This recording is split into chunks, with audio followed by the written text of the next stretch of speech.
Oh, hi. Didn't see you come in. I was just checking out the mountains because today I have a very interesting guest.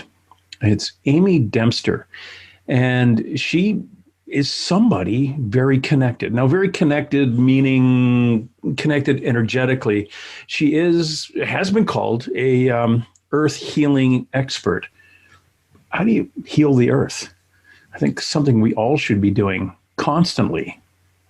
And her divination is part of the healing of the earth. Now, it's interesting. Amy's got a kind of a neat story about in the mid 2000s having her awakening after many experiences in her life and living in Northern California and basically telling her husband, we're moving.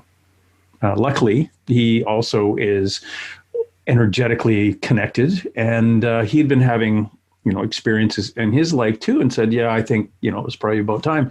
So they moved up to around the northwestern part of Montana, Kalispell area.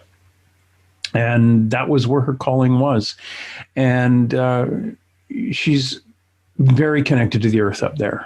And we get into a little bit about that. And please go to her website. It is followinghawks.com. Again, that's followinghawks.com. Very interesting work that she does with the land and also with others. Of course, one of the things that she does, and we get into, if you'll see me writing the whole time and making notes on what was going on, spiritual awakening, learning to speak to the spirits of the land. We get into the spirits of the land, or the elemental beings, the way I kind of picture them, and how she pictures them, how they communicate. She communicates with the trees, the spirits of the land, and animals. Very, very interesting. And we get into the communication, or how she communicates with nature. Very interesting young lady. Together with the spirits of the land in the mountains of northwest Montana, she tends to 7 portals on that land where she lives, along with any grid-keeping work she is assigned. And we get into how she is assigned to that. And she also leads the Earth Tenders Academy, and it's an immersive online journey to help others reestablish their own connection with their ancient ancestors and learn how to communicate with the seen and the unseen forces in the environment and respectfully offer their healing energy to the places in need. Amy also is the host of a podcast called The Earth Keepers. Again, go to her website, followinghawks.com. You'll find the links to her social media. You'll find the links to her podcast, The Earth Keepers. And if you're interested in that kind of energetic work, Amy Dempster is the one you want to go check out. Very interesting. We talk about the releasing of energies and how she does her healing, how she identifies places on Earth that need to be healed. Now, of course, there have been human beings doing this for probably millennia. Amy's just one of them. And there are many out there, possibly not as switched on as Amy is, but have gone through the same time experiences in their lives and are getting maybe ready to dedicate their life into that work. So we touch on a bit about that. So please stay tuned. I'm going to go get Amy. Liam, our little alien friend, is going to let you know where you are, figuratively, or I guess metaphysically. I don't know. It's going to let you know a little bit more about the show. And I will be right back.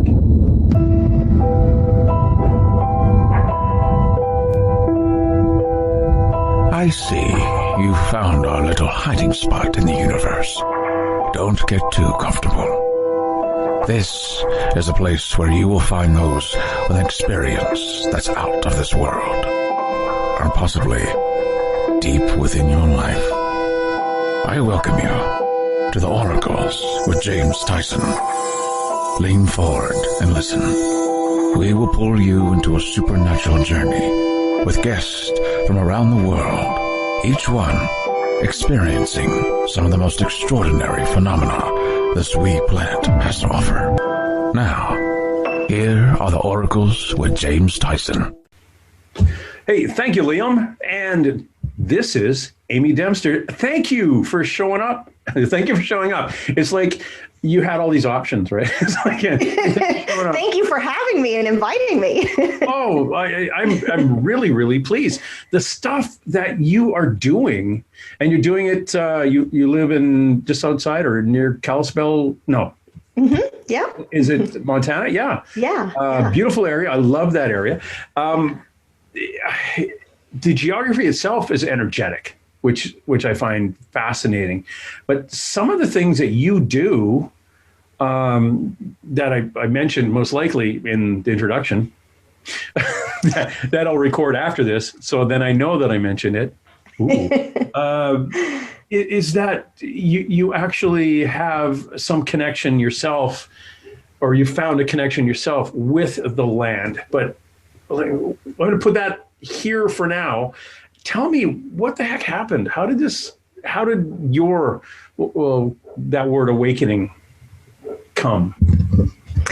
Yeah, there were kind of two big chunks, that led me to this place and this work that I do now. But, the first one really was back in 2008. I was having a series of interactions with hawks, the birds, and not like I hadn't seen them before. They hadn't been kind of in my general environment, but in a very short period of time, couple of months, I had a series of them that kept coming very close to me, either flying right up to me while I was, out walking and landing in a branch right next to me, or coming up. I had one knock on my window and then sit on the fence right outside. Enough that it was making me question, like, what's happening? This is very unusual. Is somebody trying to give me a message? Is there something I'm supposed to be noticing or seeing? And that really kind of led me down this initial path of kind of, what we might call spiritual awakening, which, of course, when you name your business, as I have on my blog, Following Hawks, everybody tells me their hawk stories. I've come to the point of realizing the hawks must be, they must have a role in the awakening of humanity, right? This must be part of their job, is to, help us on the path. Because ultimately I found, it wasn't one specific message or ancestor or whatever. It really was the initial spark that I needed to kind of lead me on this journey. And so a number of years kind of went by after that. And I read some books and got into learning how to meditate and do those types of things. But I received a message at some point that I needed to move where there was pine trees and water. And I didn't know where that would be. We were living in Northern California at the time. And so I just kind of opened myself up to, okay, wherever that needs to be, we're open to moving. And in pretty short order, the pieces fell into place to move here to Northwest Montana. My husband and I had never been here before. We didn't know anybody. I got a job here and we moved and, sold our house, quit our jobs, off we went. And within a pretty short period of time after that, I would be out kind of on regular walks in the neighborhood. And I was starting to receive messages or kind of hear messages that I knew, they were in my head, but I didn't put them there. And somebody was talking to me. And over time, I figured out it was the trees. And the trees were sending me messages initially, very specific. They wanted me to pick up trash. They wanted me to, there were little things that they just needed to done that they can't do without arms and legs, and we can easily do. And so that really just led me even, deeper on this journey of really communicating with nature and what actually is in this environment all around us, some of which we can see like a tree and some of which we cannot. And it's gone from there. So your hawk incident, going back to your hawk incident, did that basically get you wondering if this is a message, and therefore went to the Google net and started finding books and kind of researching that kind of communication to start with. Was that kind of like that event that caused you to think, gee, there's something else maybe going on here, I should look into it, and that's when the light bulb went on? Yeah, it really was. Initially, I think, and it was harder. It's so weird, I guess, for me. Like 2008 doesn't seem that long ago now, and yet it was long enough ago that there was not nearly as much information on the internet as there is now on these types of subjects, or as easy to find kind of other people who were talking about these types of things. And so it was really hit or miss. I would find a book and I would read it and I would think that's interesting, but that's not quite the experience I'm having, or it was, and really even with the nature communication, there was a lot of that too, where it was bits and pieces, but a lot of it I've kind of had to figure out and put it together piece by piece over the years. Oh yeah. It's one of those things that if in 2008, not everybody was comfortable saying it out loud. Right. Oh, absolutely. And I mean, I wasn't. It wasn't, something I was, broadcasting to all of my friends and family either. Now, you say that you and your husband moved. How's your husband dealing with, like, okay, my wife says the trees are talking to her, the hawks have led her, we have to move. So I'm just going to drop everything and go with honey up into because it was a process. Yeah. I'm guessing some interesting conversations and some long ones. And how is he doing? Is he as open to the energies as you are? Yeah, it's really interesting. He's very connected as well. It didn't used to be something we talked about as often, probably as we do now. But he has always, seen spirits, had other experiences. I call him the baby whisperer because if somebody's pregnant, the baby always talks to him. So, and that doesn't happen to me. So it's, he has kind of different energetic connections, different gifts in that way. Yeah. But he's connected enough and, was able to, especially with the move, there were obviously other elements in that we were open to move at that time. But yeah, it was kind of a big leap of faith and a big change and required a lot of discussion and a lot of, are we really actually going to do this kind of discussions. But yeah, it was a great decision and we've not been sorry that we followed it. Yeah, if you get put into the place you're supposed to be, the universe kind of pays you back a little bit more. Yeah. All the pieces just fall into place. Now, you say that trees communicate with you. Mm-hmm. How do you receive the information? What is it like? I think you mentioned that it was a thought put in your head that wasn't yours. Yeah. But how do you know it's from one tree and not 20 trees, or is it from the oldest tree and not the youngest tree? How do you differentiate? Trees, as with most spirits of the land, nature spirits, those types of things, communicate very telepathically, which really everything is communicating that way, right? We're, as humans, the ones that created language to separate ourselves from that kind of communication. Everything else very easily can telepathically communicate with each other. And so usually that's the trick for us, is just learning it, because it's just a language that most of us haven't been taught and we don't realize we're doing it anyhow, or it's there, but it's just not a muscle that we've built up and practiced. And so for me, oftentimes when it's something like that in my physical environment, like a tree or a plant, it will catch my attention in some way, right? It's like that tree is a brighter green than all of the other trees, or that flower is especially catching my attention. It's really as subtle and simple as that, in that plant or tree is kind of saying, hey, I'm open to communicating with you if you notice me and if you want to talk to me. That makes sense. And there is a a conscious difference in the being that is communicating with you. So at least there's a focal point. You can say, okay, that one's a little bit darker green or lighter green, therefore let me focus, and then the information most likely comes better. Right. Yeah, that is cool. Now, do you communicate back with them? Like, do you talk to them or? Yeah. I mean, I do it usually mostly in my mind. Okay. So just like talking to yourself in your head. Yeah. Right. Sometimes I might say something out loud. Everyone's always worried when they say, well, I don't want my neighbors to see me talking to a tree. I don't want anybody to know what I'm up to.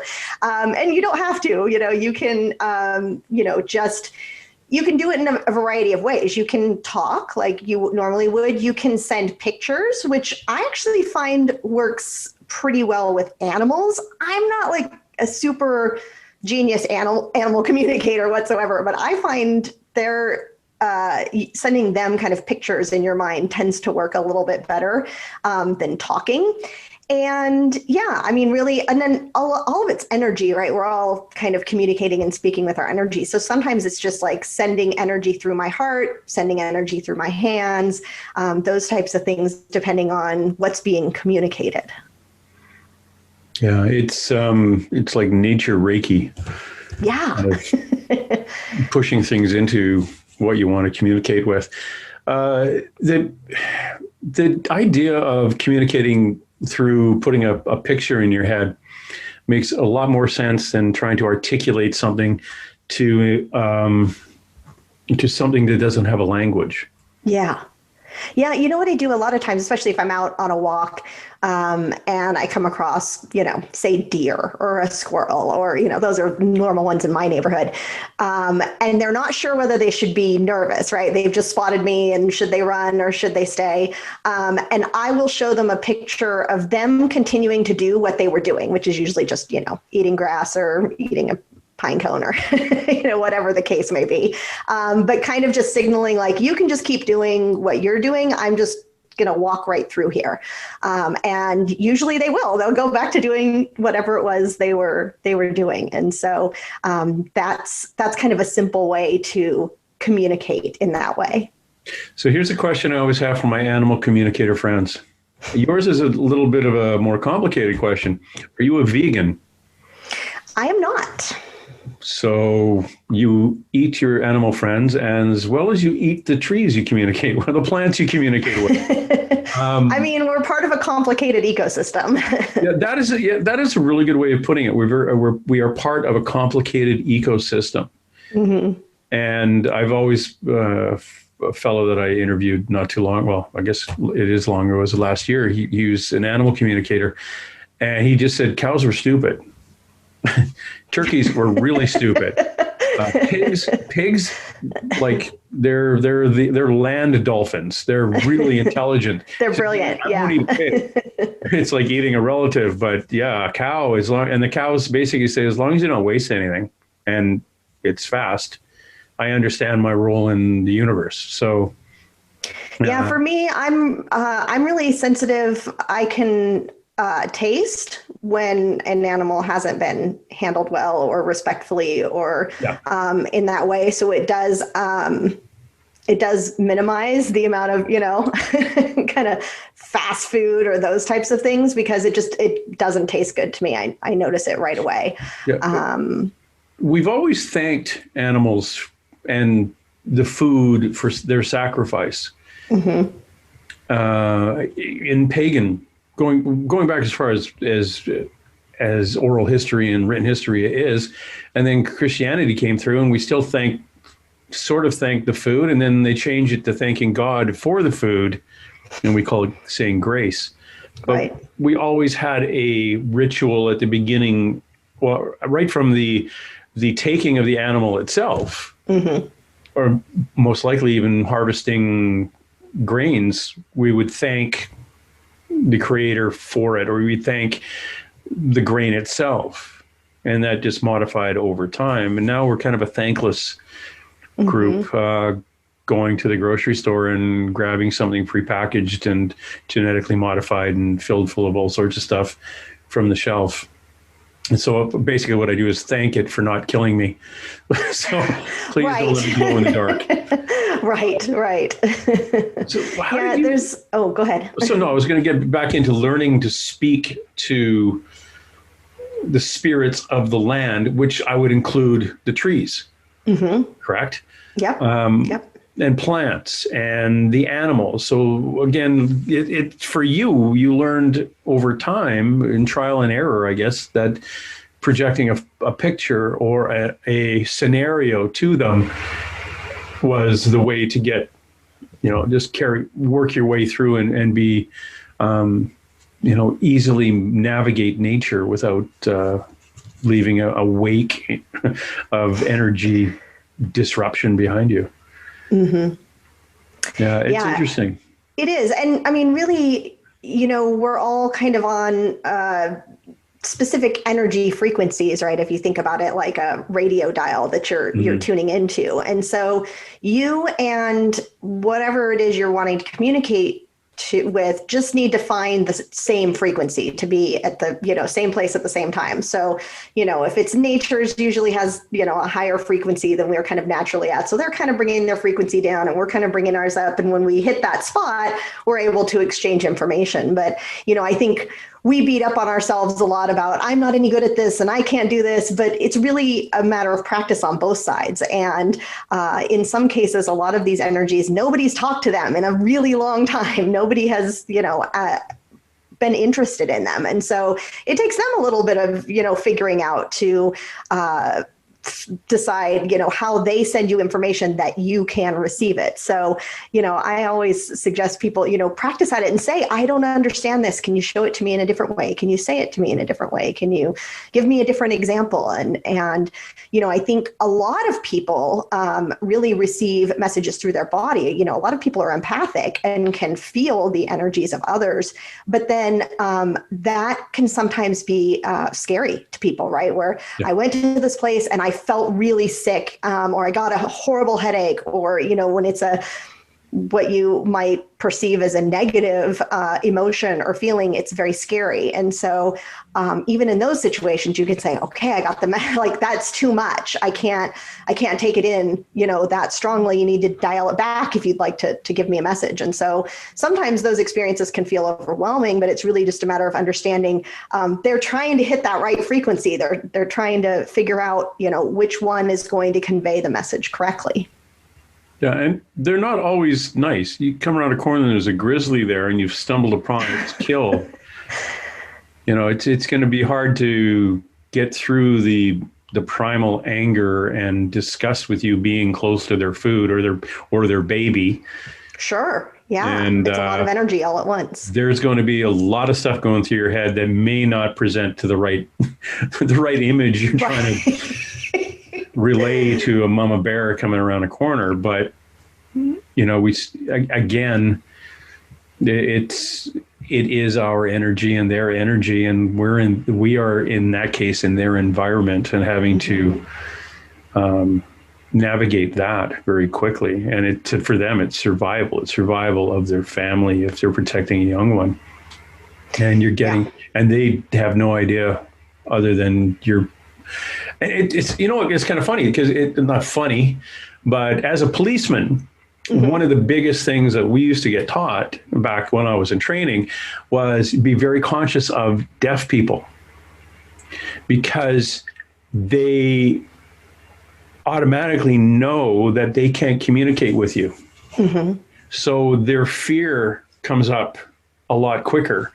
Their fear of interaction with the police is like raised because they can't tell you who they are, what they're doing, what's going on. And they get scared really, really quick. Yeah. And you're conscious of, you should be conscious of that. And there was a thing you do this, like I was only, out of 28 years, I was only in uniform for 9. But if you went like this, when you're playing clothes, it means the C was for cop. And you put it where a badge might be. So it was like, oh, okay, you do that. And then you just see them go, oh, okay, fine. It's like, okay, he is trying to communicate with us. Right. And they would just, here, write stuff down. And then you could get through the interaction really quick. They're writing down, my bicycle was stolen. But when you first show up, I'm the victim, but I don't know what's going to happen next. Yeah. So their reaction, they're on pins and needles and on edge. And same thing, if you come around a corner again and there's a, badger in the tree or something like that, the first thing they realize is I can't communicate with this thing, so I'm going to scare it. And I got to get out of here. Scream at the human. Right. So, and it's interesting, I think that, one of the early messages that came through very strongly for me while I have been doing this work is that, the general message that we're safe in nature and ultimately that we're a part of nature. We have so separated ourselves that we've forgotten how integral and important we are to it. But it's funny you mentioned a bear, because I'm sure you probably live in a similar place that I do. If you're going to go out on a trail in the summertime, you've got bear spray with you. Our garbage cans are all big locks on them. They come to the yard. Yeah. Yeah, exactly. And so, my guides laugh at me. They think it's hysterical that I take bear spray with me when I go out. And I go out all the time by myself in nature and up the side of the mountains and whatnot, because I enjoy it.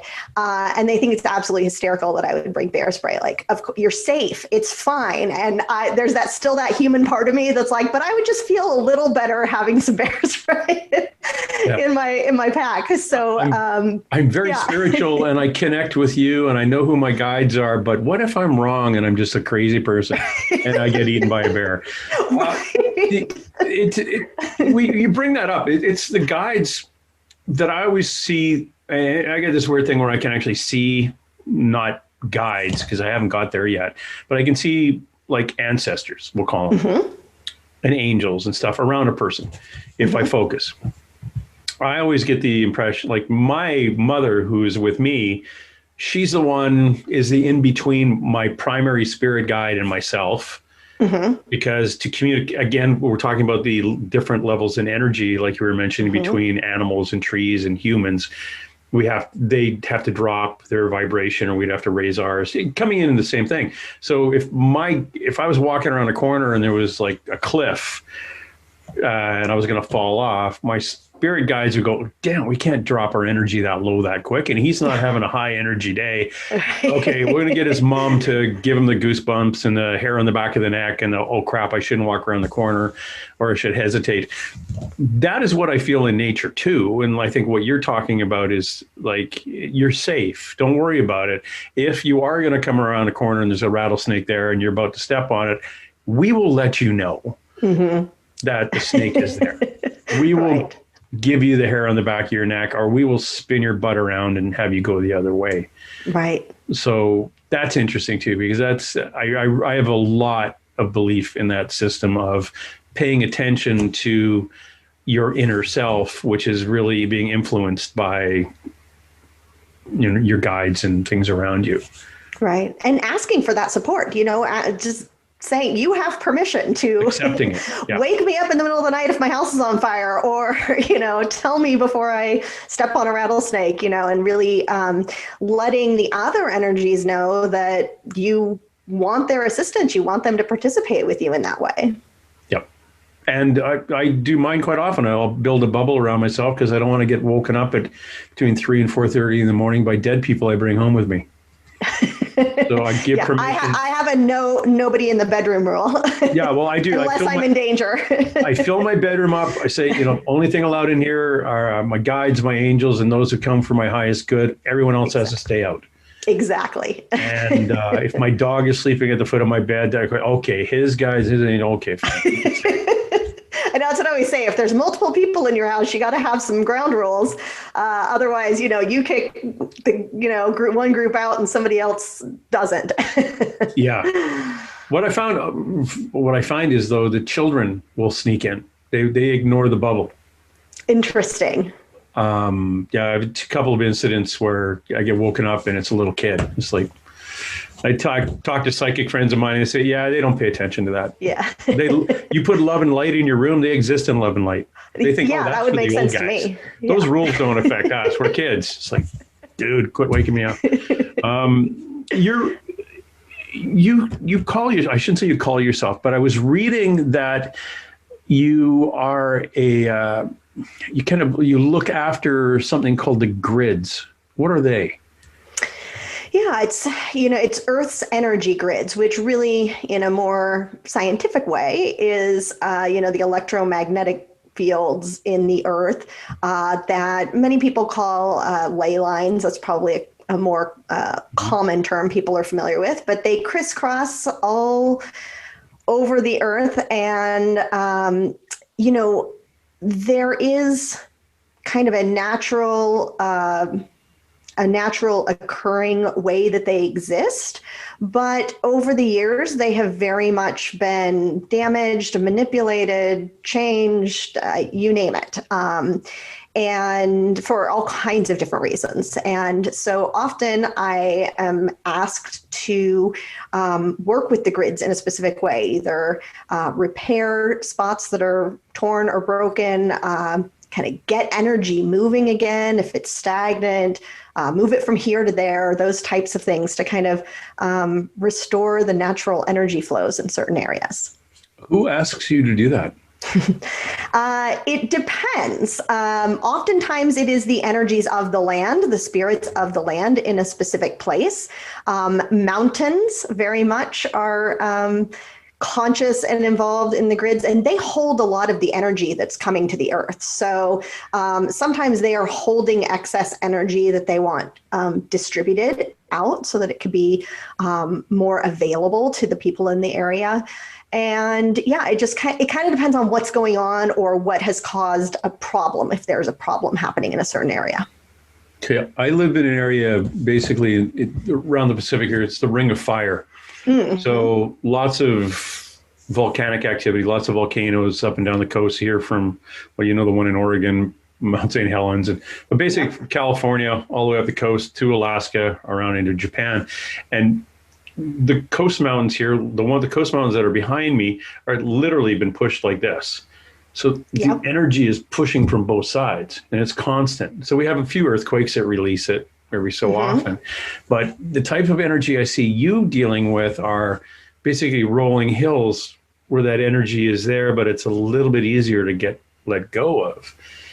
And there's some really interesting rock formations in Montana that I could just see being, that kind of energetic press like the ones in behind me here, like that pushing of north, south, east, west against each other, and to release those. When you are releasing a little bit of energy from the land, it is something that I don't picture it in my head. I picture an earthquake or a quick jerk of a rock rolling down a hill, but how do you know you're releasing certain energy from a hillside or a rock face? Or is there something physical that happens, or is it all metaphysical? A little bit of both. I have done work before where then there's like a small earthquake the next day. And that's when I say, I'm not taking credit for that, but I'm not taking credit for that. Those things are really kind of weird when they happen. Did anybody die? I'm not taking credit for it. Oh, nobody died? No, usually just small adjustments. Yeah. But it's usually happening on the energetic level. And the way it was really mountains that taught me how to do it or requested and showed me how to do it. So like the first few times it was like, I'm seeing the pictures kind of in my mind's eye as I'm working and trying to figure out if I'm doing it right. But the way they have me do it, they actually have me imagine myself grow as large as the mountain. So I'm kind of, at eye level with the mountain and putting my hands on the mountain. And I'm not an electrical engineer, electrician. I don't know how all these probably the right terms for things. but it's almost like I'm stepping down the energy, if that makes sense. So there's like the pure potential of the energy that's held, say, in the mountain, if I'm doing this specifically. And then it's like coming through me. And then I will turn around, and again, all kind of happening in shamanic journey state, put my hands on the earth, and the energy will flow out into the grids and go where it needs to. And so it's all very energetic. Yeah, it's Earth Reiki. Yeah, really. I mean, it is. It's channeling energy from one place to another. That channeling is the important part, because you're not building it up in you. You're a conduit for it to go out. Exactly. Yeah. It's like passing through me. Yeah, that would be awkward if you weren't the conduit. So it just went into you, and then, honey, I'm 1,700 feet high now, and I'm going to explode. How do I get down? Yeah. So you asked, like, why you? Many times. I mean, there's lots of pieces to it, and it's not just me, right? There's everybody has special gifts, and different people are doing different kinds of work. There's many other kind of grid workers, gatekeepers, different people doing different types of earth energy work. But I have a sense from a variety of I don't tend to call them past lives, but other lives happening on other planes, that I've done this work in many ways, especially with portals and grids. And I am doing it in these other places and times. And sometimes the me that's here needs to do something on this physical plane to help ground it into reality. And sometimes the work is happening in the astral planes or in other dimensions. And so it's been interesting as I've kind of put some of these pieces together over the last few years, and they start coming together, and energies that I was perceiving as separate from me, I'm realizing, oh, this is just another version of me. This is another fragment of my soul doing this work somewhere else. And we're all working together in this way. And so, I think it's just part of the work that I'm doing from a soul level. Well, that's interesting. I have a great belief in elemental beings doing basically the same thing, working with the earth. The good ones. There's some real jackasses, but like Pan. I default to Pan because he's one of my guides right now. But he was known as the Greek god of the hillside, because the Greeks had no name for him. But he was always on the hillside because that's what his gig was, to look after the hillside. Mm-hmm. But is he, being an elemental being? Is he multidimensional because only some people would see him, or you kind of come and go through? Is it an interdimensional thing? He's and I hate, years later, centuries later, he was called a demon because our belief system changed, but he didn't. Right. And what was the name we stuck on him? But he was like doing his thing on the hillside. To me, that would be like a keeper of the grid, making sure everything was okay. Right. But most, or possibly, because I have no idea, not from really the dimension that we see every day, but more of an interdimensional thing that only some people will see as he morphs in and out. That kind of thing. Is that sort of where you go with what you call spirits of the land? Yeah, absolutely. I mean, and there's lots of different versions and layers, and from a straightforward perspective, some of it is just a matter of what we might call the other side of the veil, right? Is that they're in another frequency, they're in another dimension, but they're very much here. They're on the land with us. They may be in our house with us. They're very real, but they are just vibrating at a different frequency than we are. So we don't perceive them. They may or may not perceive us in that same way. But then you do have the ability, there are a lot of all kinds of unusual things that are happening, or maybe not even all that unusual, but energies that can move in and out of dimensions. I mean, I talk a lot about Bigfoot. That's one that I've worked with.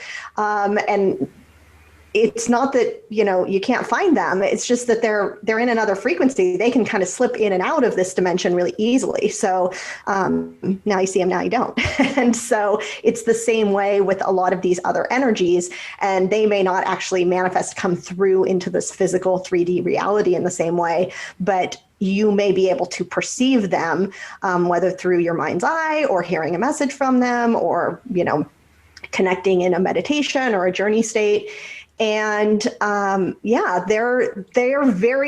have jobs that they're doing. They have work that they're doing. They're working away. But when also the question about, why you or why anybody, is that ultimately only so much work can be accomplished on the earth plane without someone who's physically embodied on the earth plane. So all of these energies can do a lot of work, and there's many things they can accomplish, but for it to really come into reality and really, especially when you're talking about healing work or resolving issues, is they need somebody at this density, at this earth plane, to help ground it in. So it's like, we're each holding a cord, and we've got to both be holding it in order to complete the work or complete the job. And so when I say, we're all part of a very complex ecosystem, we are, and we humans are really needed to participate in this way, and not just think that's happening over there in some other dimension I may or may not know, believe in or know is happening.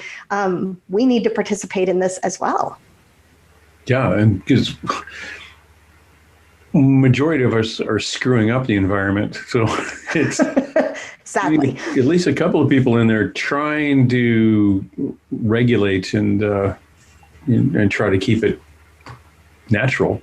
That's the easiest way of saying, we keep the energy flowing, because we do so much bad to our environment, which was obvious when the COVID lockdown first happened last year here.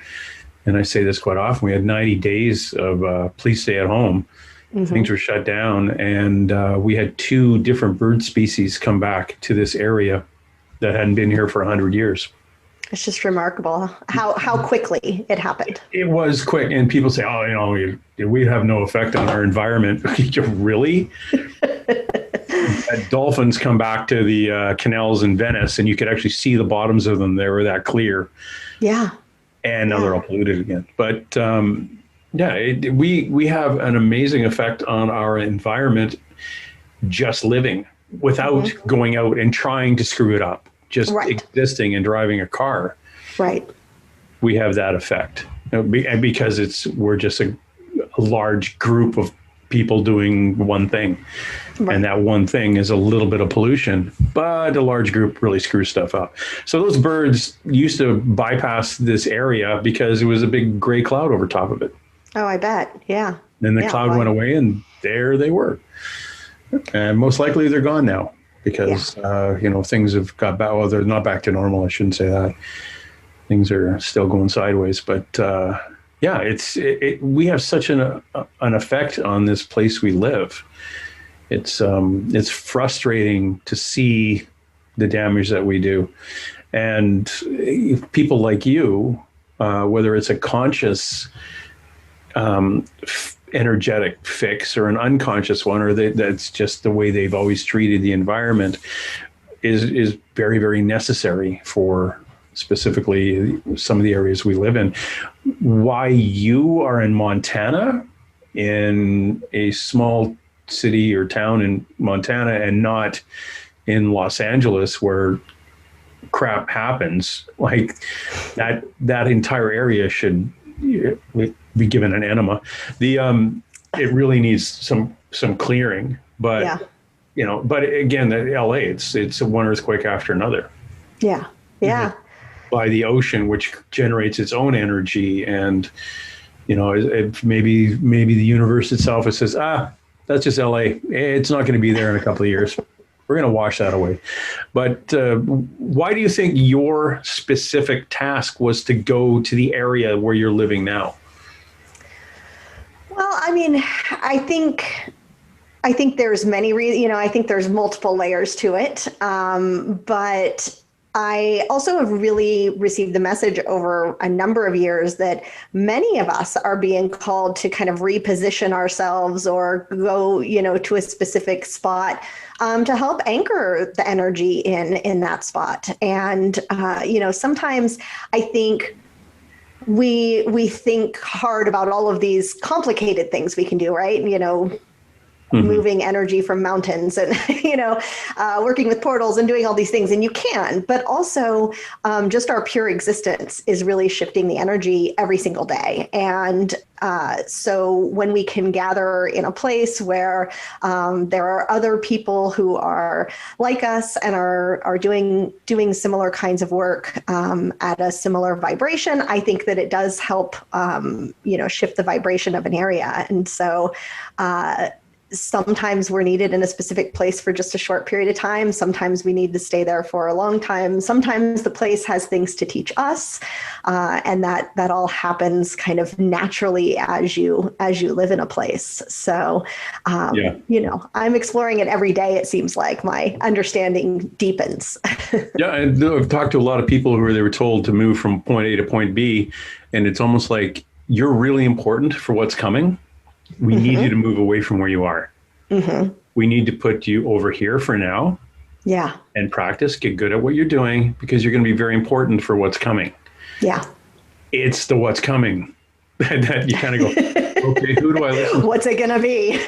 what's it going to be? Is it is COVID 55 or a global, a solar flare or earthquake? Who the heck knows? But whatever is coming, people seem to be put in places, are being kind of moved around like little chess players. Each of you holding a great big piece of a puzzle.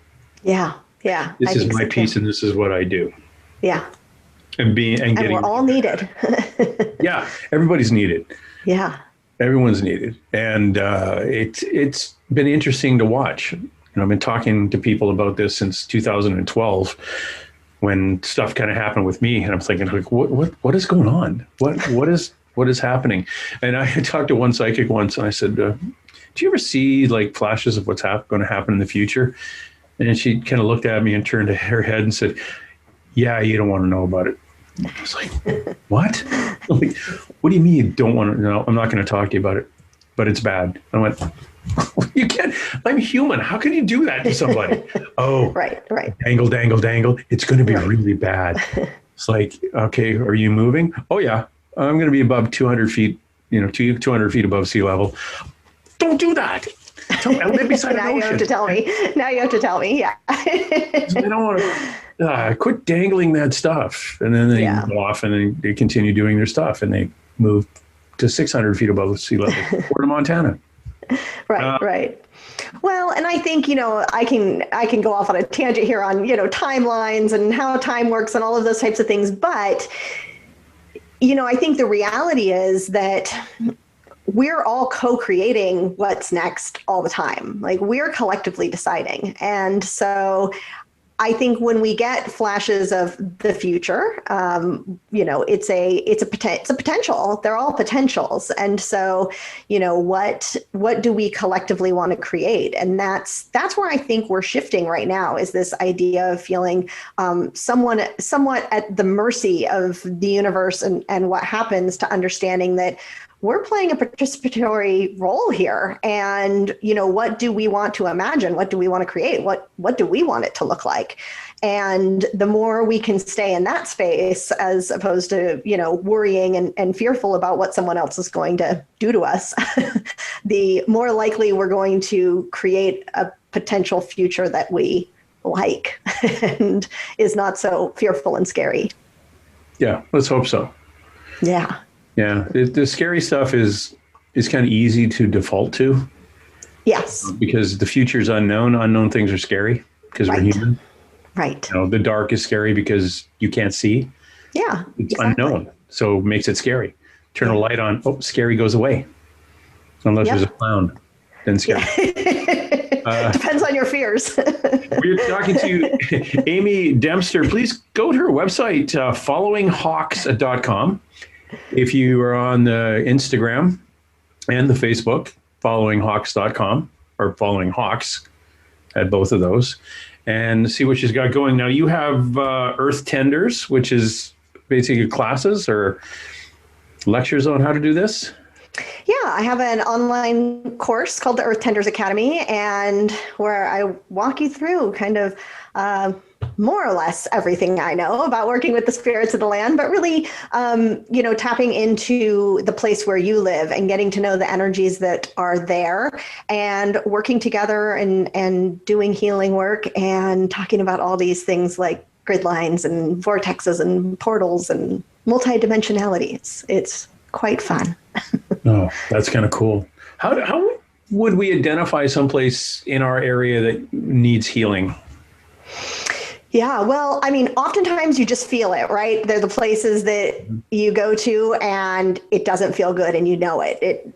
Your chest feels constricted, your stomach hurts, it gives you a headache. Those types of places are usually very evident to us.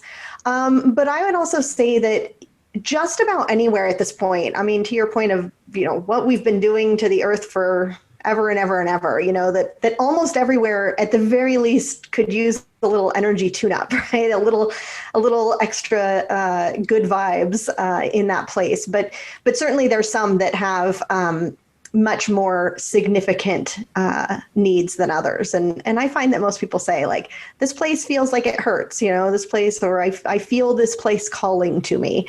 And then you can just ask. You can ask, I say, the keeper of the land, which is kind of the energy that oversees the whole area. What's happened here? What's going on? And how can I help? One of the interesting things that we talked about this off air is the battlefield of Little Bighorn, down the road from you. Mm-hmm. If you go there, you're going to find it absolutely beautiful. You are going to stand 50 feet away from where 30 people were killed behind this little knoll, and you're going to stand there and feel nothing but peace. And it's the weirdest feeling. I picked up a rock from the Battle of the Little Bighorn battlefield, and I kept it. I gave it to a psychic friend of mine and said, do your woo-woo thing on this rock and tell me what you feel. And she says, I'm on a hill and I'm looking down over a river and there's a farmhouse in the background, which is exactly where I got it from. On a hill, to my left, the Little Bighorn River, and then across from that was this farm few miles away. Mm-hmm. And I said, yeah, okay, what do you feel? And she says, I feel peace and love. And I thought that was fascinating. It then, looking into it, and I remember I've got, I think, a photograph of the tree. There's a tree growing up of one of the monuments, and every branch has ribbons in it, and it's blessed. So what happened was, after that battle, like literally the next day, shaman were coming there and blessing it. And that continued and continued. And then you've got people praying and blessing the land and clearing it went on for 100 years of people blessing it. And you can feel it. And so there's no cranky bit on there at all. It's just it is all love, but it's a freaking battlefield where a lot of people died. Right. Take that. I was talking to a gentleman from England, and he said when he went to Auschwitz, the extermination camp from World War II, you walk into it and it was like a wall of crap hit you, because nobody blesses Auschwitz. You walk in and you're automatically angry. You think of the name and you get angry. And the negative continues. The negative goes onto that land, even from my country, thinking a picture of it in my head, negative. Well, the land itself is sitting there going, well, I'm just going to stay grumpy and negative for the rest of civilization, because nobody actually blesses it. Yeah. Yeah. But then again, try to explain that to somebody. I need you to go over and bless an extermination camp from World War II. I mean, it's such a good example of how much personal responsibility we have in this process. Yeah. And I think we also think of sacred sites that way. Like, you want to visit a sacred site because you know that the energy will be potent there. Well, yes, but also because people have been treating it as sacred for so many years. And so, your backyard can be sacred if you work with it in that way. It's the same thing. And so, yeah, it's really interesting. You can feel when, especially places like battlefields have been, people have made a conscious effort to clean up what we left behind. And you're right, Auschwitz there's a perfect example of if nobody has taken the time to deal with the energy there, it's just going to stay like that. And, that's really a big part of what I do, and why I want more people doing this work, is because it's affecting us. And, that land won't be used for anything else ever. I mean, for many reasons, but certainly not in a place where, there's that much emotion and, unpleasant energy that's remaining in that place. Yeah, and it was one of those places that you said for years birds wouldn't fly over the land. Yeah, they can feel it. That negative. It just glowed negativity. Mm-hmm. But it needs to be blessed to move on. Yeah. For the land itself to recover, and also all the energy, the negative energy that exists still in the buildings, has to be cleared. It's like what's her name, who axe murdered her mom and dad? Yeah. Oh, Lizzie Borden. Lizzie Borden's house. Yeah. Right. Which I think is either being turned into it's being turned into a bed and breakfast. It's just a negative. It was one of those houses people walked in and said, "Oh, this gives me the creeps." It's because everybody in the neighborhood said, "Yeah, there's an axe murder there. It's a creepy house." Well, if you keep telling the house it's creepy, it's going to be creepy. 100%. Absolutely. It's the energy we're putting on it. It's going to be creepy. It's going to be creepy. It's going to be bad. Right. And there may have been some energy there to begin with that affected her. I mean, who knows what had been there in the first place and what had been left behind before they lived there. And now it's, think about all of the energy we have heaped onto that house, that story, that place. And, how does it recover? How does it get out? There, a social media buddy of mine, Amy Allen, who's on a TV series called The Dead Files. Oh, yeah. She was out in, I think, Concrete, Washington a few years ago, and there was a house they went to where there was a murder next door and all this other stuff had happened, and it was just a crappy house. And she basically came out of this saying, well, if you can't do A, B, and C, you got to move. Okay, there shouldn't be a house here. Because there was something that happened 100, 200 years with the First Nations before the house was built, before before Europeans were there. The First Nations had a challenge on that land. They said, we wouldn't build on there, because it was something that happened before them that made that land negative. Yeah. And it just attracted more negativity to it. So every negative dead person that never crossed over showed up at the house. Right. And then tormented any living person that lived there. So you can't live in a house like that. And those houses are all over the place. And with your experience, there's probably like some weird lines going through it, some grid which has been broken and not connecting properly. And it just, the First Nations, the American Indians that were in that area says, that land's bad. It's just bad land. Yeah. Yeah. And I mean, I do readings and healing work, on land and homes, and I come across it all the time. And it's, I always say it's like peeling the layers back, right? Because sometimes it's not just one thing usually that's going on. It's, multiple things that have happened over time. And in a case like that, where, now it's attracting energy. Now there's other energies coming in. Okay, well, now that kind of low vibration has opened a low vibration portal. Now there's more energies coming in, right? There's all these things kind of happening in one place. And, yeah, it's overwhelming. And I'm of the opinion that we can get to the bottom of anything, but it takes some work and it takes some effort, and it takes the participation of the people who are living in a place like that to really have the desire and the wherewithal also to say, this is my home. here's what's going to happen here, and here's what's not, and really start kind of sorting through the energies that are there.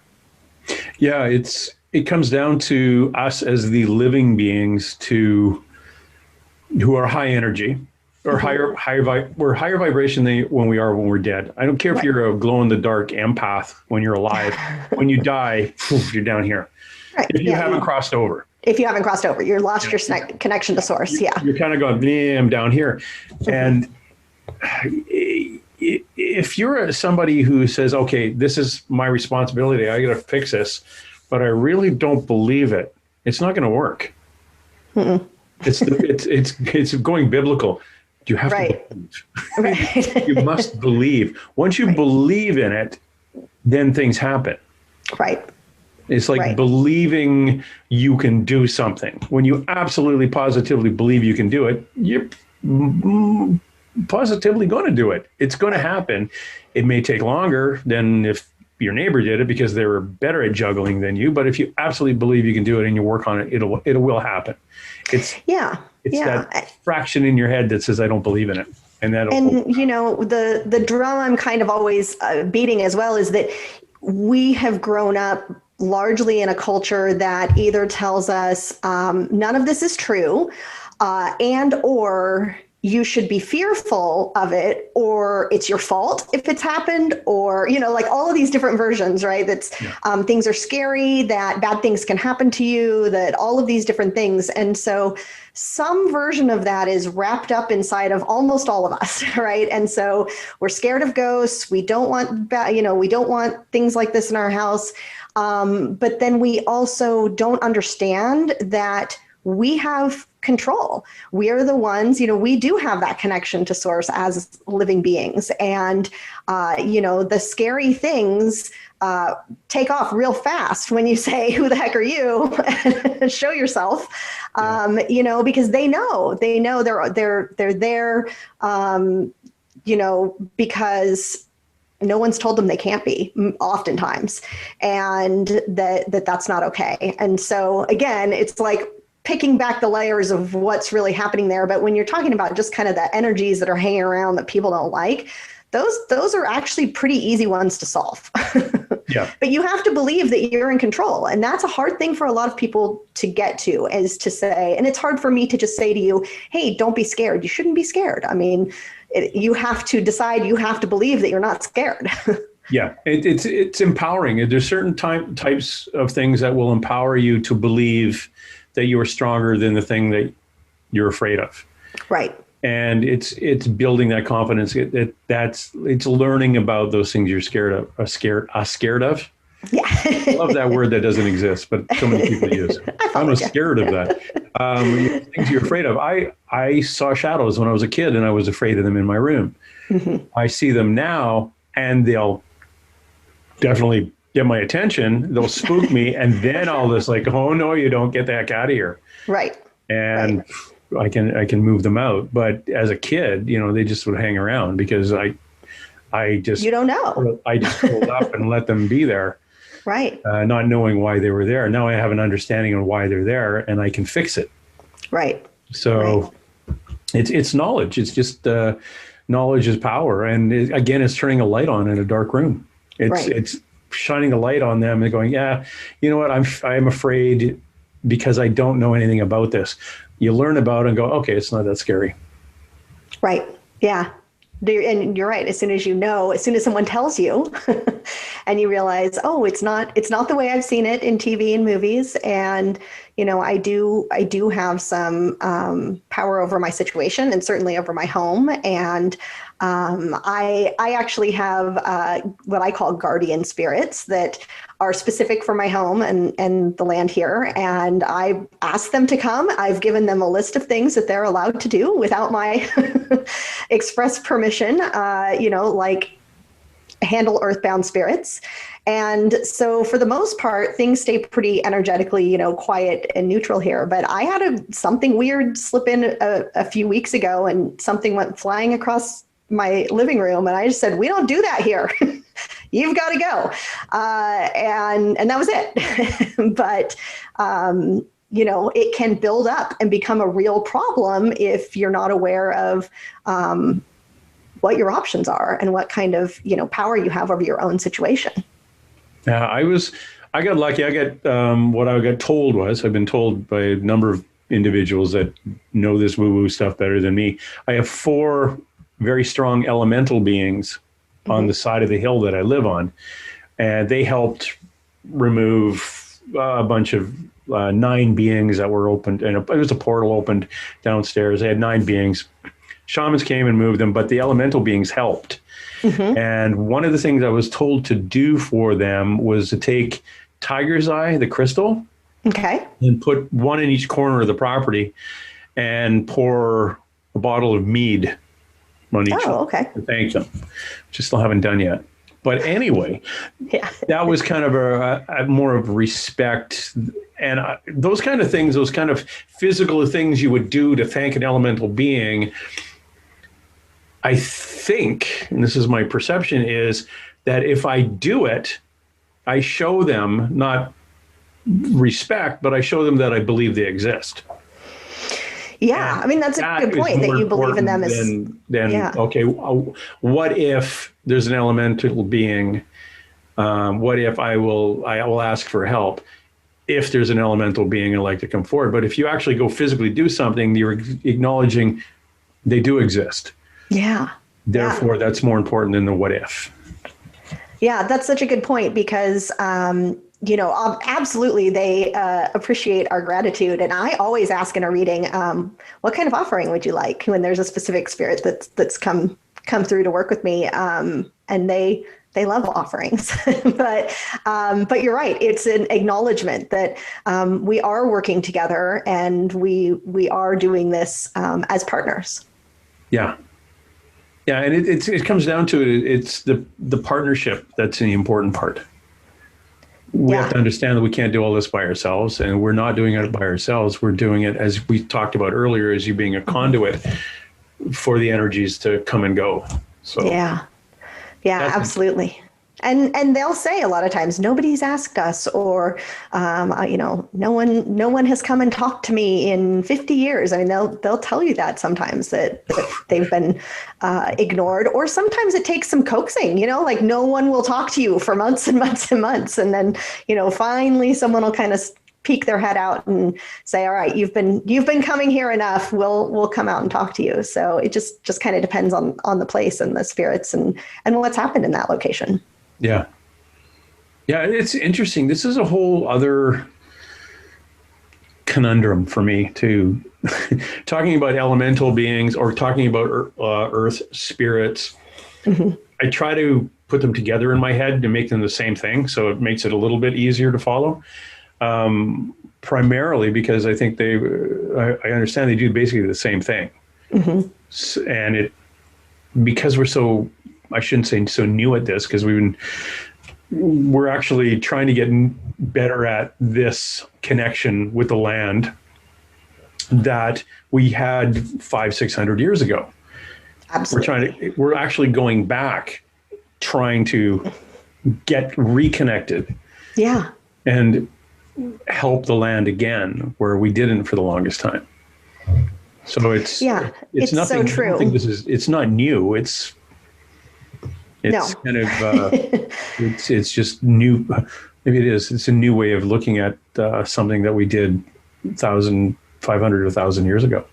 Yeah. We all had earth honoring ancestors at some point in our past. And so it's within us. We have those connections. We have those traditions. They just we've been separated from them. And so, depending on your own ancestry, depending on where you live in the world, most likely you don't live where those earth honoring ancestors lived. And so we're dealing with the separation from the land, and on top of living on land that we're not connected to, and trying to reconcile all of that and figure out, how do we proceed and how do we do this in a respectful way?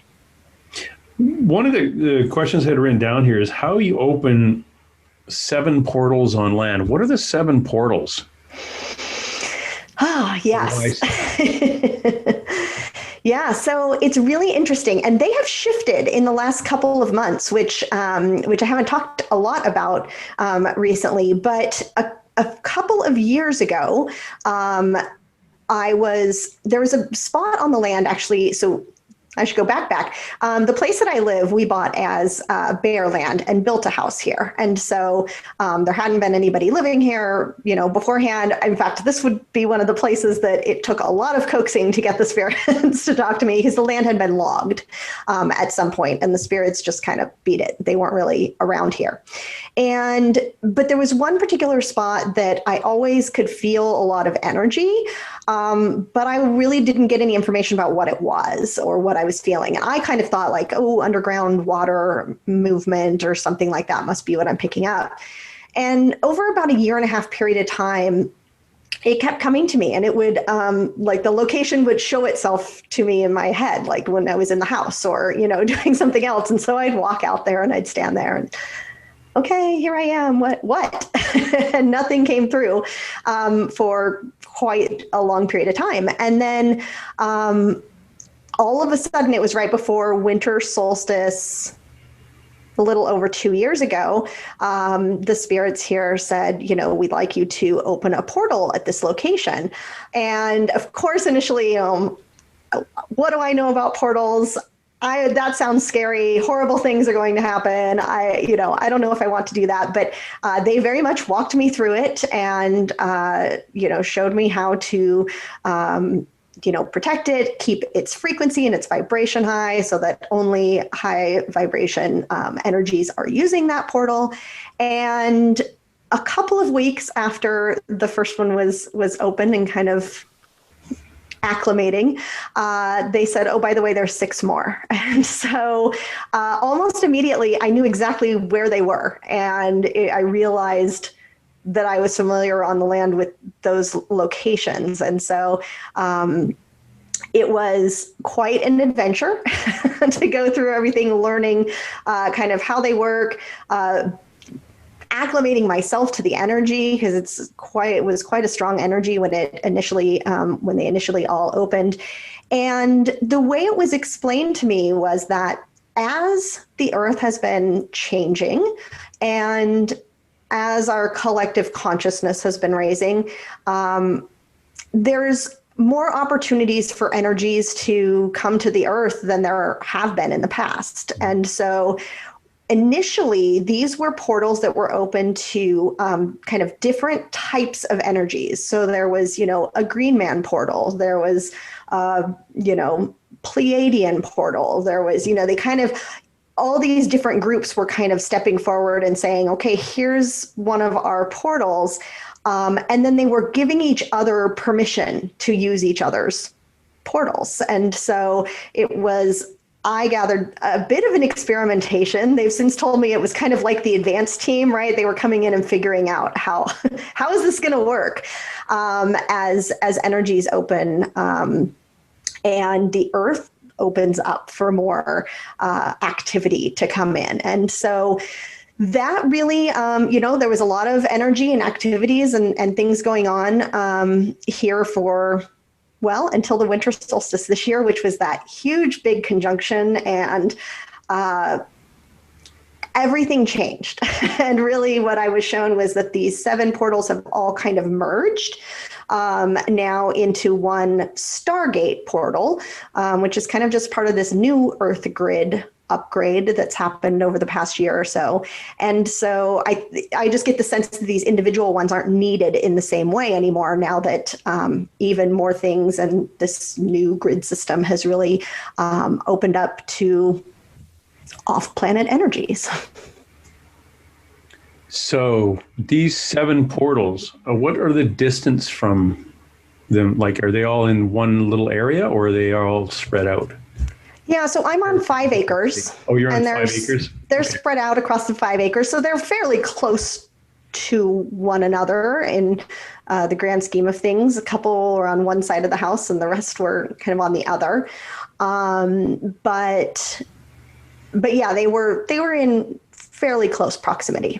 Okay, so it wasn't like one was at the U.S. Capitol and one was in the Skinwalker Ranch. No. Okay, good. No. So they were all. And you know, I think this is the case with, you know, I've learned a lot about portals in the last few years, and one of the things, because then that's, you know, the next question is why here again? Like, why? How did this happen? And you know, were they naturally occurring?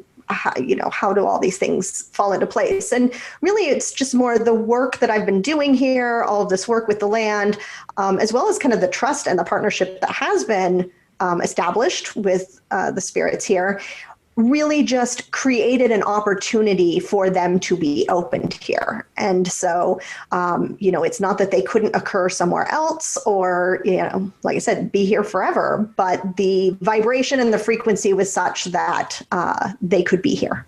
Yeah, and I think, you know, looking back to your story and what we talked about earlier, that would be the reason you moved there. Yeah. Okay, we need somebody to active, you know, open the gate. Right. So we need, okay, who's available? Oh, Amy Dempster. She's in Northern California, but let's go drive her crazy enough to move here. We'll just push her over there. And basically, that's what happened. You ended up, that is why you moved to where you moved, because it was your time. Yeah. Yeah, absolutely.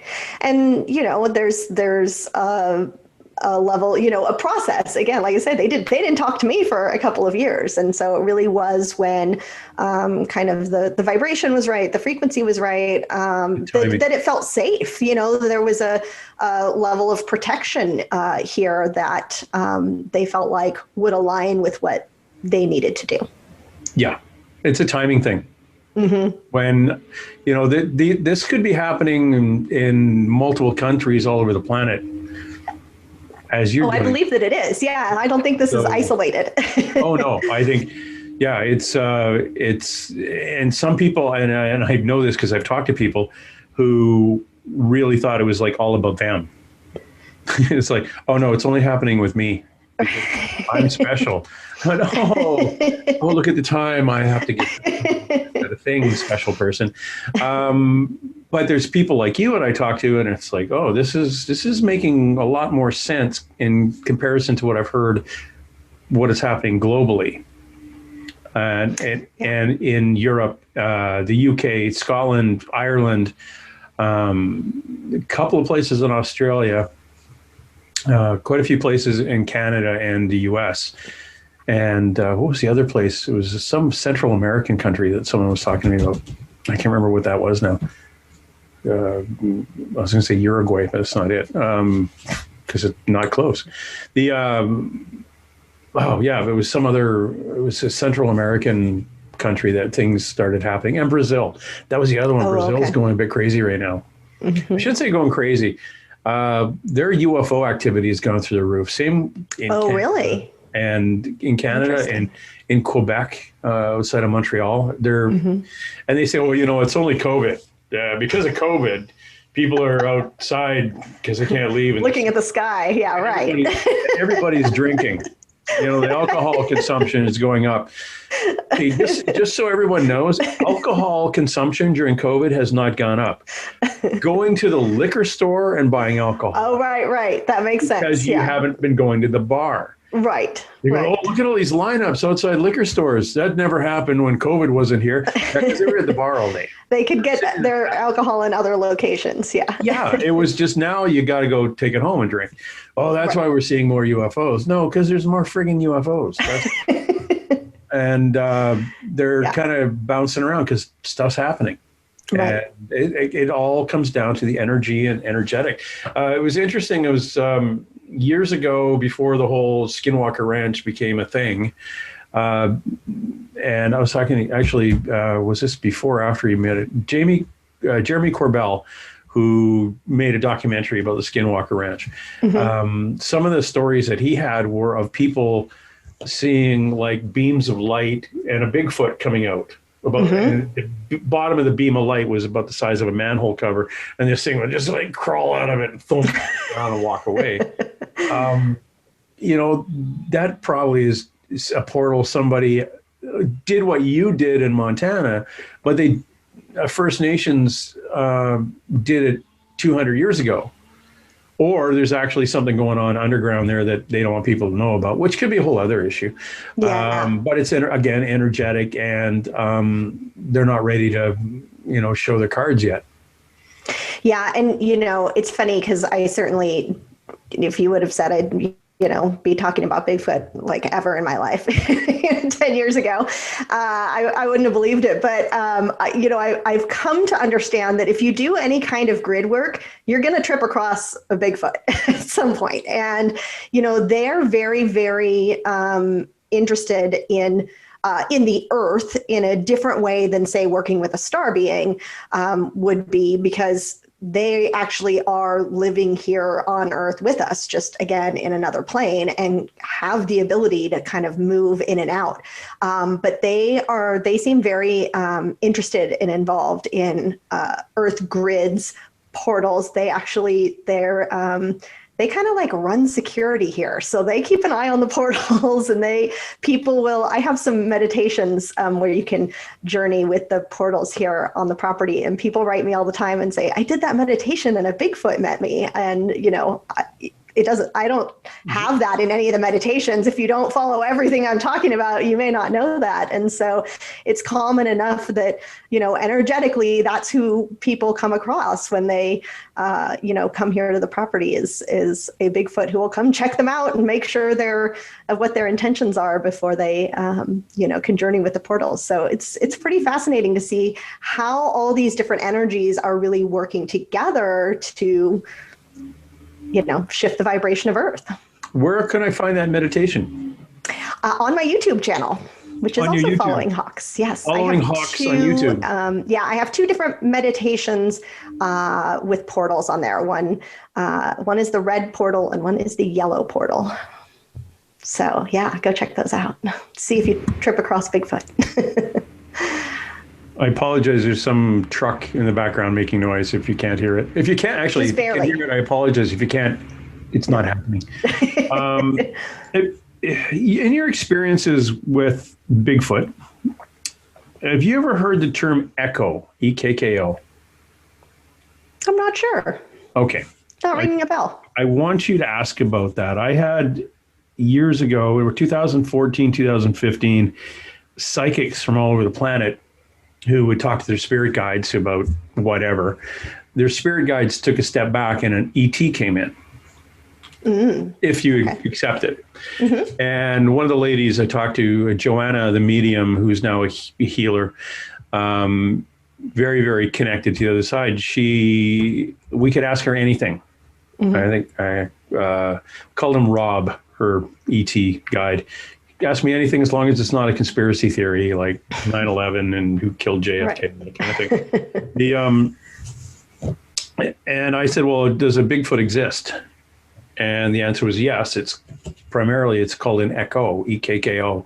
Mm-hmm. And they're kind of a shape-shifting interdimensional ET being. But there's also as Tom Seawood, a fellow out here, we did a documentary, is a First Nations gentleman here who has multiple experiences with Bigfoot. He swears up and down it's just a critter. It's just an animal. And Joanna said, no, the echo is actually assigned to look after the critter. So it's the shape-shifty one that kind of waves at you from behind a tree. And when you go to the tree, it's gone. Right. But doing that while the family is Bigfoot booking it the other way. That totally would make sense. Yeah, it's over here going, no, look at me, because you're not Right. supposed to have any contact with them. You're not going to see them. Yeah. But it's very important that it looks after those specific beings that exist on Earth as meat and potato kind of beings. Meat and potato, Yeah. you know what I mean? Solid critter animal beings. Yeah. That species is protected by this thing called an echo, which is a multidimensional shape-shifting protector. Some people say it's an extraterrestrial. Some people would say that it's interdimensional, but it shows up to protect those beings. So next time you're in meditation, I'm looking it up. Yeah, I will look it up. Yes. And you won't find it in a book or anything. Echo came to us through this psychic, and then again through a few other psychics who had no idea what Joanna talked about. So it was kind of cool. I love it. Thought. And then every so often I'll talk to somebody like Jeremy Corbell, who had talked to somebody who saw an interdimensional Bigfoot. And here, I've interviewed a number of people who actually are Sasquatch experiencers, and the smell and the size and stuff. If you're an interdimensional being, you usually don't stink. Right. Or leave footprints. Yeah. You're more fluffy, and you don't leave footprints and hair on a tree and that kind of thing. So there's two different types, but why? And this made way more sense. That it being a protective being of the other ones. Therefore, that's why we don't really run into them very often. Yeah. Yeah. So, that makes perfect sense. And yeah, I've just always had the impression they can shift their energy into the physical, thereby actually being physical. But it would make sense. I perceive them as being both interdimensional and physical, but I have not seen them in the physical. I have a specific place nearby here that where I work with them specifically. They're very, very, it's a section of forest that somebody had the forethought to preserve when the whole area was clear cut in the 1960s. And so it is the original old growth forest. It's a very small area, but it is very energetically potent, and they very much are present there and work with me quite a bit there. And so I also have a meditation specifically to receive a healing from them. And I think, particularly they want people to experience kind of their loving energy and, their wisdom, instead of, again, having this fear kind of connection or, the idea that they should be hunted or looked for or found type of a thing that's so common. And people have had wonderful kind of experiences with them through that. Yeah. From where I live, as you can see out back here, there's the lower little mountains here with humans that live on it. Yeah. And you get up a little bit further, there's very few humans that live up there. And then you get up into there. Yeah. And it's trees until you basically get to the North Pole. So it's we've got a lot of trees. A lot of that has been logged in the last 150 years. Mm-hmm. But it's, we also have we've been replanting in those areas for 75 years, I think now. Tree planters, 60 years, I think. So we've got other growth forests up there. So there's a lot of area, again, with the mountains that are energetic, pressing against each other. A lot of moving water, which creates energy. A lot of rivers and melting ice. This video was taken in the spring. And again, this is off my balcony, and this is a little beautiful video. This is this whole area here is covered in snow up until about 3 weeks ago. Mm-hmm. And so it's a really big high snowpack. So that all melts, turns into rivers and streams and creeks, and creates all this wonderful energy running down through the rocks that are also energetic themselves. And it's all, not all, but it's a bunch of volcanoes up in this area. Mm-hmm. Biggest one close to us is in Washington State, Mount Baker, which is, I think, 30 miles away. Okay. And there's a steam vent on the east side. So it's semi-active. But if Yeah. that thing ever blows its lid, dude, it's the third. It's a huge glacier. It'll flood everything, and yeah, Mount St. Helens was a big enough. Oh, here's a bizarre Pacific Northwest fact for you.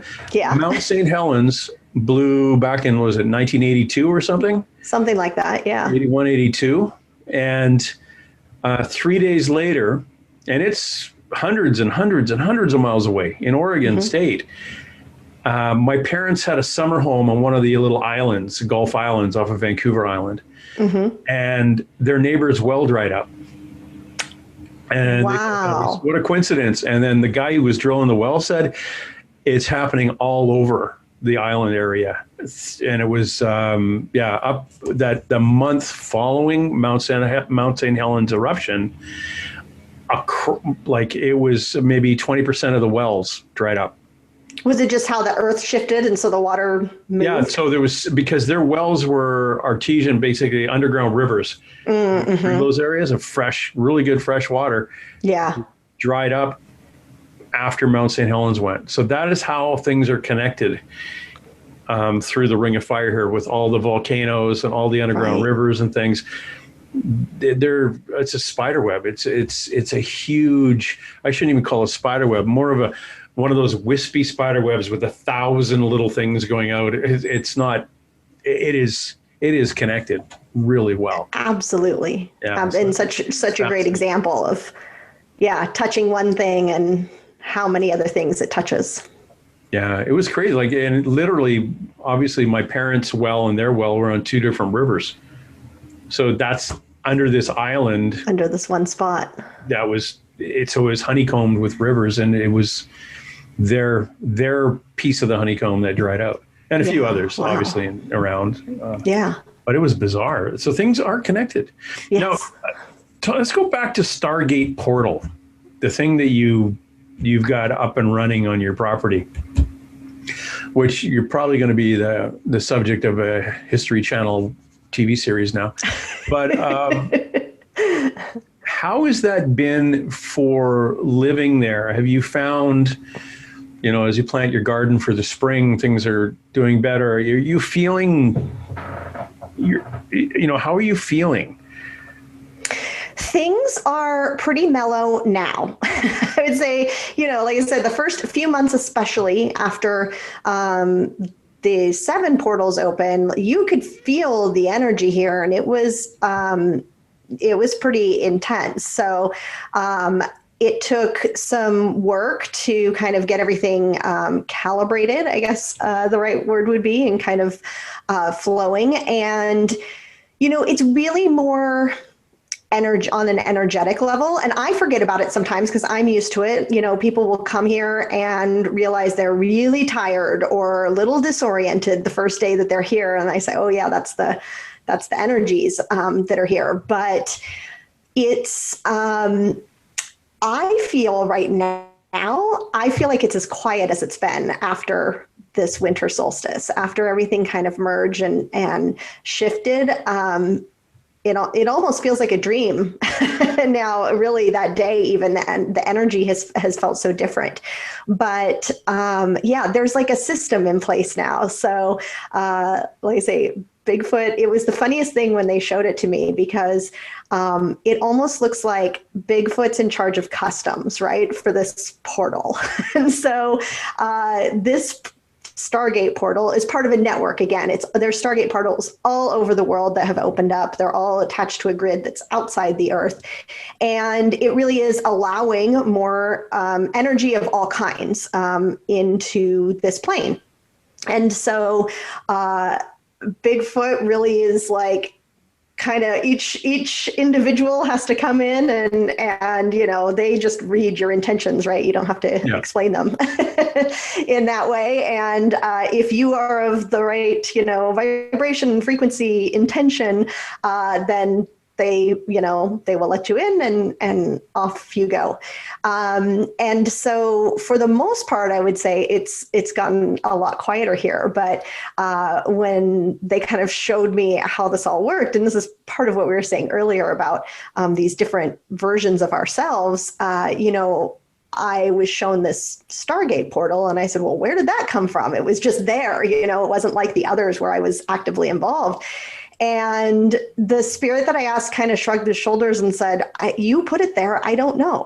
And I finally realized another version of another piece of me did that. And so although the me here is saying, I have to learn how this all works, the bigger me has been doing this, has been doing this work and knows exactly, how they all work. So, I haven't noticed actually. Well, what I did notice shortly after the Stargate portal opened, 2 flowers showed up immediately underneath where it's at that I've never seen on the property here before and are somewhat unusual. And they opened at the same time within a week or 2 afterwards. And that was probably the most physical representation I've seen of, okay, there is something different here. We have made some kind of a shift that these flowers are here now. Amy, do you have people come out and want to go see your forest and the portal?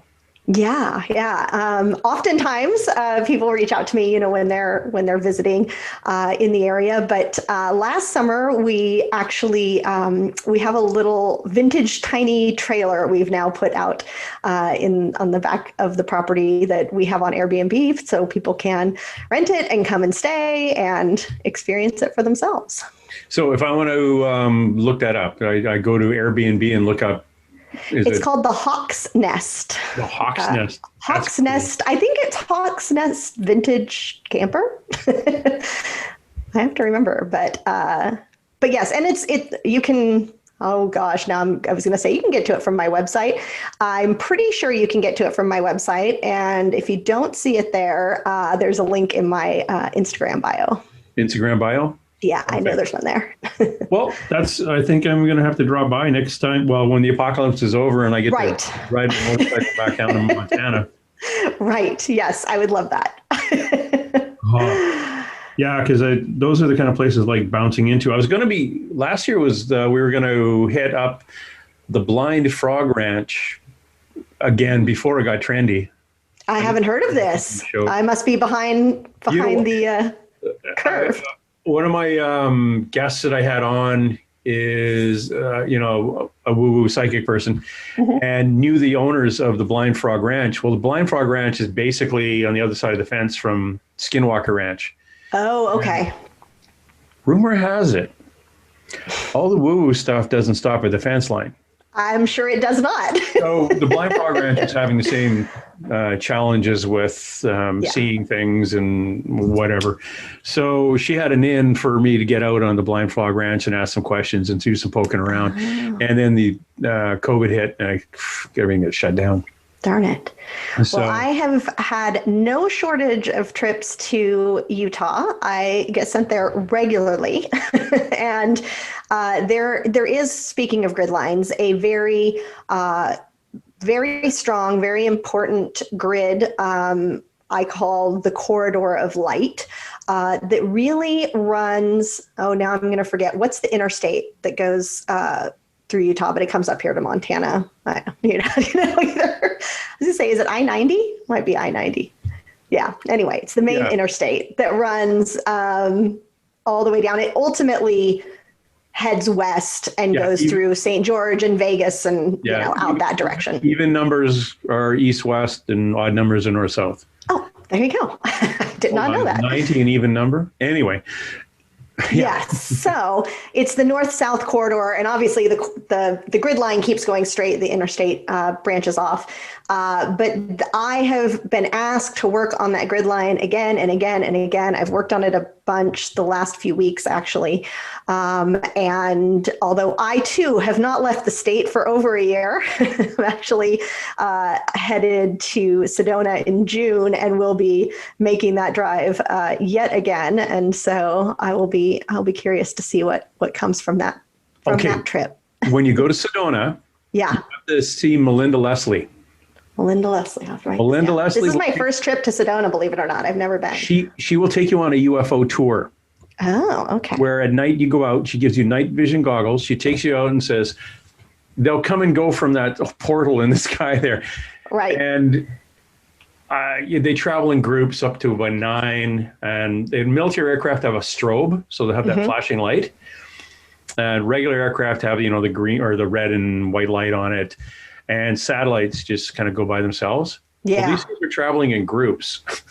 That's and they cool. stop, and one will go around here. And they go to this, disappear in the distance. And she said, you know why they disappear there? I said, well, they're just getting out of sight. She goes, no, I had a bunch of tourists up here a couple of years back, some couples, and they told me it was a portal. And I looked at him and said, how would you know that? And the guy said, well, we're from NASA. We brought our wives here to see the UFOs. That's fantastic. And a buddy of mine, Tom Dongo, is an author and lives in Cottonwood, which is just a little bit west of, half an hour west of Sedona. Uh-huh. He would take people out and they'd look at areas in the valley. And he says, if you just ask, you shut your eyes and ask, they'll show you the spaceship. And that's awesome. Yeah. It appears and it freaks people out, but that's Tom. He's been chasing UFOs around that area since the 70s when him and his buddies were in pickup trucks with CB radios and they'd see one and they'd all go flying. Yeah, Sedona is an amazing place. Cool. The Red Mountain, well, it's all iron oxide. In fact, this tattoo has, we can't really tell, but in there's kind of a red color. And it's actually mixed in with the ink is the iron oxide from, or the rock, ground up rock from the Bell Vortex in Sedona. Oh, wow. Okay. So I got this from an artist in Sedona. Wow. And it's, I could probably never go through an MRI machine. Ripping that right out. But yeah, but Sedona is a wonderful, wonderful place. I'm looking forward to it. Lots of cool places to stay. Some nice Airbnbs, some really interesting activity. Yeah. You're going to see UFOs. Like if you want to go and see I'm going to go see UFOs today, Sedona with Melinda Leslie. That'd be the spot. All right. I wrote it down. Definitely in June. We'll look her up. And if the apocalypse is over for me by then, I'll go too. Yeah. I'm going to be there for summer solstice, so I'm looking forward to it. I haven't got my second shot yet. So that means the COVID's over, right? When you get the second shot? Yeah, totally. Yeah. It's like, I don't have to wear a mask and I can just go hang out. No, not until everybody gets it. No. But what if Bill Gates is tracking me? No, Steve Jobs is tracking you. From the other side. If you got a cell phone, you're being tracked. Yeah, for sure. Anyone can track you if you got a cell phone. So don't worry about somebody putting nanotechnology into your friggin' shoulder. Anyway, thanks, Amy. Thanks for dropping. Yeah. I'm going to drag you kicking and screaming back here again. I would love it. I love talking about this stuff. Because you have some other woo-woo stuff. You talk about a little bit of paranormal things and dead people and creepy basements and stuff like that. So yeah, we'll do that all day too. And plus, I'm going to hit you up more as you get ready to do your summer traveling. And of course, I got to come to the Hawk's Nest vintage camper too, because that would be cool. Hey, will it fit two grown adults over 6 feet tall? Do you have 2 beds? There is one queen-sized bed, so if you can fit into one queen size, then you're set. No, we tried that already. We were driving down to Sturgis on our motorcycles, and we were in right on right at the border of Washington and I won't say Idaho. Idaho. Coeur d'Alene, Idaho. Oh, yeah. And I quickly booked a little room at a hotel, and we showed up there. My buddy's 6'4", great big guy with a beard. It'd be a tight squeeze. Yeah, he was in the French Foreign Legion. Like, he's a great, big, tough guy. And we both walked in, and the lady says, "Oh, nice to see you. Come on in." And she opens our reservation up and just looks at us and scowls. And I'm getting this tingling energy of this lady does not like us. Yeah, what's going on? I kept thinking, and she's now just really grumpy booking us in. And I looked at her and said, "There's 2 beds, right?" And she said, "No." And I said, well, that's wrong. We need 2 beds. And then she was happy. It's like she thought we were these. Wow. She thought we were gay, and she was very, very upset. So just had to double check. We'll bring the tent anyway. Yeah. At least we get to go to the fort, like the Stargate portal. Yes. Yeah. Which is check it cool. out. Stargate would be cool. They actually used to film that here in Vancouver, BC. The whole. Oh, did they? The show? Yeah, and back in the day, after the show canceled, they auctioned off all the gear. Mm-hmm. So all the uniforms and all the whatever they used in it. And I had friends calling me from Ohio. I'm a huge Stargate fan. If you see anything, go down into the auction and see if you can buy me this. Like, dude, it's you got to get your hands on this stuff. It's like the auction was 3 weeks ago, and I'm pretty sure I can't get you the Stargate widget, right? Uniform for the main Stargate. I never saw the series, so it's cool that you have a Stargate portal. Yeah. And now I want one. No, I don't. Yeah. No, I don't want one. Just ask. You can have yours. You can have one too. I wonder now if you could get out there through social media and find out if anybody else has them, and you guys can all kind of then plot them. That's a good question. I haven't really looked around to see if anybody else is talking about, having them. I've been asked to open two more here in the area over the past year, I guess. So I know there's at least 2 more here. But yeah, I haven't come across anybody. That's kind of cool. That said they've done the same. The term Stargate, where did that come from? Gosh. Did that come from them? Oh, it did. Yeah, I mean, it was, the spirits called it that to me. So, and I mean, my first question was, how is it different than the other portals that are here? Because it seemed the same. But yeah, it seems to be, my sense of it is that it's open to, a wider network and other energies to come in, where the individual ones were very specific. It's very cool. Yeah. Again, I shall let you go. You just keep going. Amy Dempster, please go to her social media. That's YouTube, and that's Following Hawks. You link all these through followinghawks.com. Go to her website, followinghawks.com, and bounce over to YouTube and Instagram and the Facebook, Twitter. Well, I'm on there. I can't remember the last time I posted there, though. Yeah. if you message me on Twitter, I'm probably not going to see it. Yeah, always check when you go onto these social media things, see what the last post was.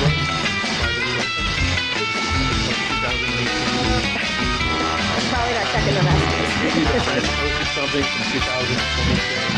We really missed them.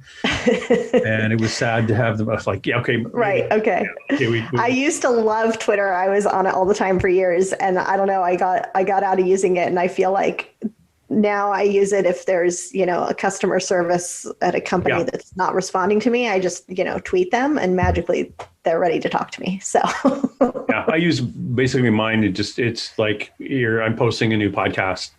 Yeah, exactly.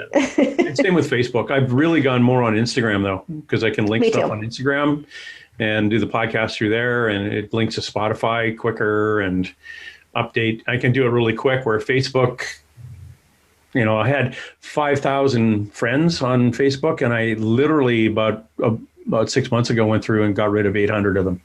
Yeah.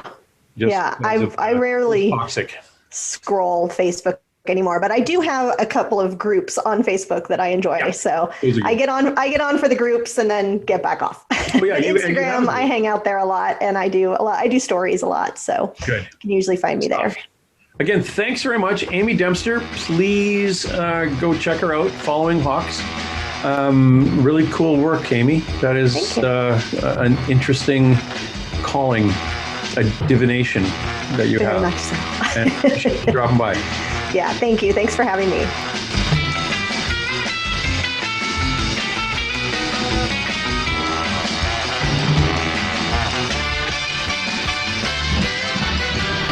That's it. Let's roll. Hey. Let's be careful out Here there. come the mountains to get the land.